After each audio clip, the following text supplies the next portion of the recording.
Welcome to our channel. నేను మీ ప్రశాంత్. అనంత శ్రీరామ్ మొన్న ఒక ఈవెంట్లో అయితే కల్కి మూవీలో కర్ణుడి పాత్రని తక్కువ చేసి చూపించారని చెప్పేసి అయితే ఒక స్పీచ్ అయితే ఇవ్వడం జరిగింది. కానీ అలాంటిది అనంత శ్రీరామ్ గారు కూడా ఒక సాంగ్ అయితే రాయడం జరిగింది యమ దొంగలో. మరి అసలు ఇంతకీ అతను ఏం సాంగ్ రాశాడు, అందులో ఎవరిని ఎలా చూపించాడు, అంటే ఎవరి గురించి ఎలా రాశాడు, సో దీని గురించి మాట్లాడేందుకైతే ప్రస్తుతం మనతో పాటు సీనియర్ జర్నలిస్ట్ యజ్ఞమూర్తి గారు ఉన్నారు. నమస్తే అండి.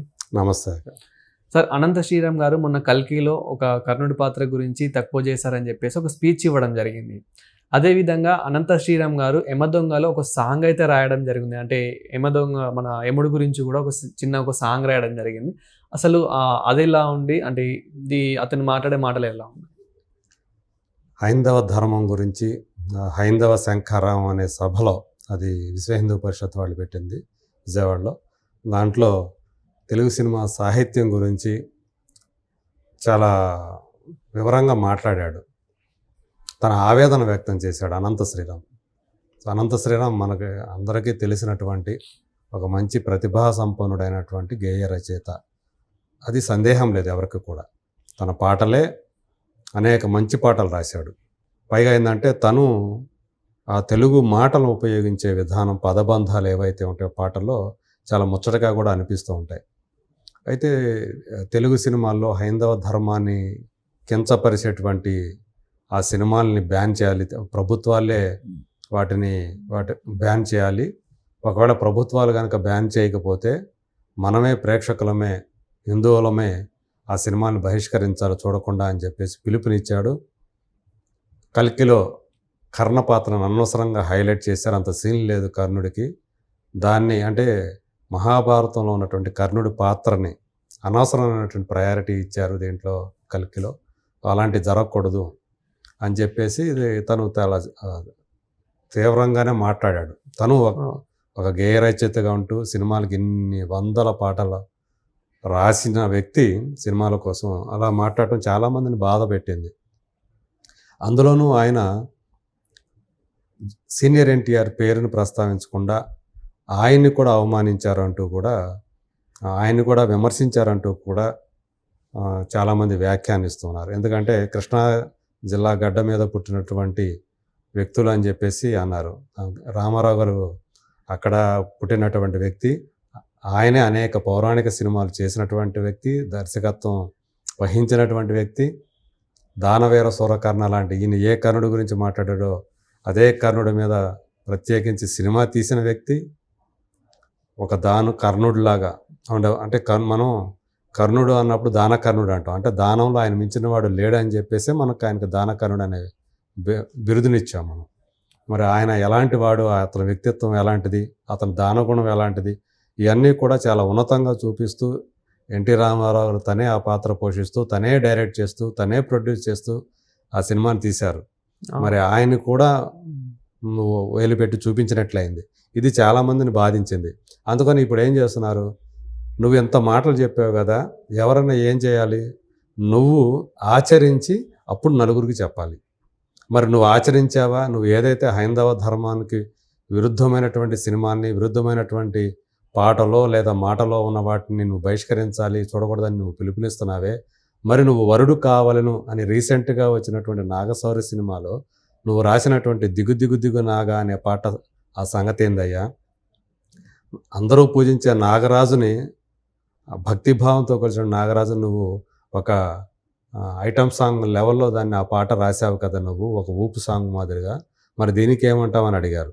ఇంకొంతమంది ఇంకా లోతుకెళ్ళారు. ఎప్పుడో వచ్చినటువంటి junior NTR cinema, SS Rajamouli cinema, Keeravani గారు స్వరపరిచినటువంటి ఆ పాట ఏదైతే ఉందో, యంగు యమ్మ యంగు యమ్మ అనే ఆ పాట నువ్వు రాసిందే కదా. ఏం రాసావు ఆ పాటలో, ఎలా రాసావు ఆ పాటని అని చెప్పి ఇవాళ చాలామంది ప్రశ్నిస్తున్నారు. అందులో ఆ పాటలో ఆయన రాసినటువంటి కొన్ని మాటలు చూస్తే, స్టార్టింగ్ ఆయన యంగు యమ్మ ఎరగేసుకో అని చెప్పి ఒక లైన్ రాశాడు. అలాగే ఇంకేమన్నాడంటే, కుర్రయమ్మ కుమ్మేసుకో అనే మాట వాడాడు. గుండె తుమ్మెదల అమృతమే జుర్రేసుకో అన్నాడు. అలాగే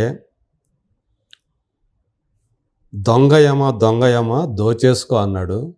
ఇంకా ఘోరంగా యమపోటుగా కోటనే దున్నేసుకో అన్నాడు. ఇదంతా ఏంది ఇది? యమధర్మరాజు మీద ఇలాంటి పాట రాస్తావా?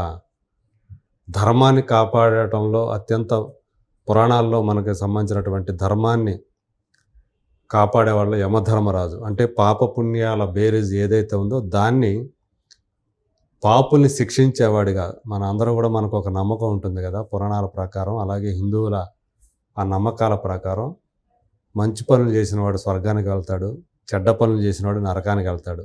అలా నరకానికి వెళ్ళిన వాడిని యమధర్మరాజు ఎలా శిక్షిస్తాడు? అలాగే మనకి యమపాశం అనే పేరు, యమకింకర్లు అంటాం. ఎప్పుడు ప్రాణాలు మనిషి ఏ ప్రాణి ప్రాణమైనా సరే తీసేసేది ఆ టైం వచ్చినప్పుడు యమధర్మరాజే తీసేస్తాడని చెప్పేసి మనకు ఒక గట్టి నమ్మకం ఉంటుంది హిందువులకి. మరి అలాంటి యమధర్మరాజు, నిజానికి యమధర్మరాజు అంశతోనే మన మహాభారతంలోని ధర్మరాజు పుట్టాడని కూడా మనం చెప్పుకుంటా ఉంటాము వ్యాస మహాభారతం ప్రకారం. ఒక రకంగా చెప్పాలంటే ధర్మరాజు యమధర్మరాజు కుమారుడే, అతని వల్ల కుంతీదేవికి జన్మించిన వాడే అని చెప్పేసే కదా మనం చదువుకున్నది మహాభారతం.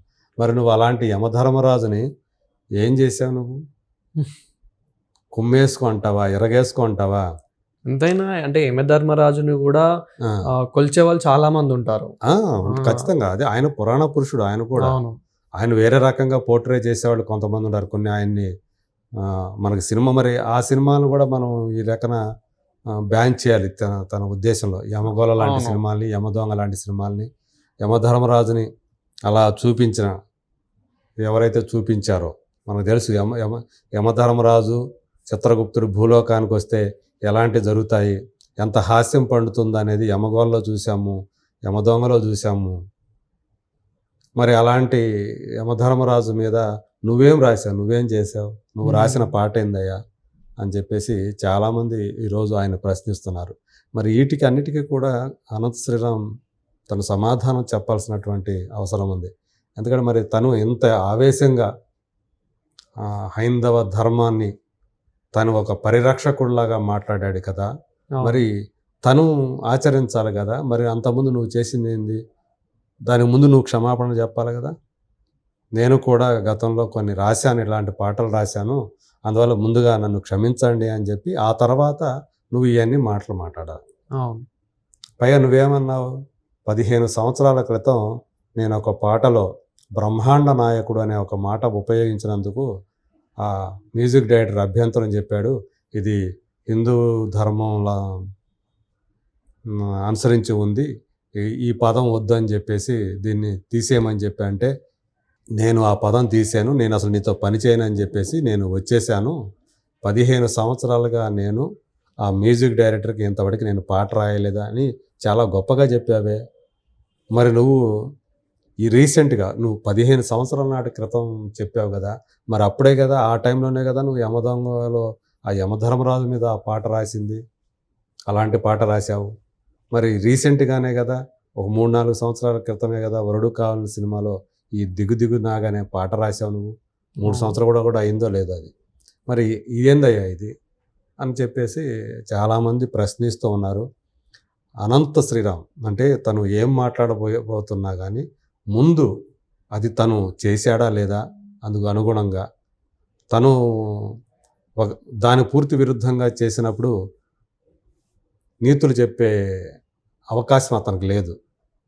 నీతులు చెప్పకూడదు అతను, ఆ హక్కు కూడా అతనికి ఉండదు, ఆ అర్హత కూడా అతనికి ఉండదు అని చాలామంది విఘ్నులైన వాళ్ళు చెప్తున్నటువంటి మాట. వీటికి అతనే ఆన్సర్ ఇవ్వాలి.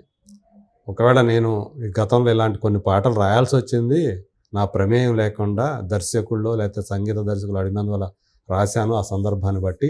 ఇక నుంచి నేను అలాంటి పాటలు రాయను, అంతకుముందు ఏవైతే ఆ పాటలు రాశానో వాటికి క్షమించండి అని చెప్పేసి అతను ముందర అలా చెప్పాలి. ఆ తర్వాతే తన నీతులు చెప్పాలి. Thank you sir. Thank you.